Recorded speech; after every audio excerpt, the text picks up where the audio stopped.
प्रथमे मु स्वास्थ्य मंत्री श्री मुकेश महालिंग महोदय को धन्यवाद देवी जे जो आमर कमिश्नर निर्वाचन मंडल जो सीएससी अच्छी कोदलारे पाखापाखि 2टा स्पेशलिस्ट डॉक्टर देइचंती एवं कमिश्नर गोटे स्पेशलिस्ट डॉक्टर देइचंती ता सहित 2टा स्पेशलिस्ट डॉक्टर को से डेपुटेशन पठिंट जद्वारा कि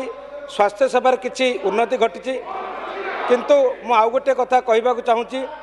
मो निर्वाचन मंडल में पाखापाखि 3टा सीएचसी अच्छी गोटे है कोदला अन्यटी है कमिश्नगर एवं सुमंडल से जो डाक्टर आवश्यकता रही सरकारी खातार पूरण अच्छी किंतु जदि देखा ऑफिशियली से अच्छा किंतु से उच्च शिक्षा हो बा विभिन्न प्रकार काम बाहर को जाऊँगी एवं स्वास्थ्य सेवार व्याघात घटुची तेणु मो मंत्री महोदय नजर को आने चाहिए आपण माध्यम जदि सेटार वास्तव में डॉक्टर अपॉइंट करा निश्चित भाव साधारण लोक स्वास्थ्य पाइबार आवश्यकता रही निश्चित स्वास्थ्य पाई उपकृत हे। धन्यवाद।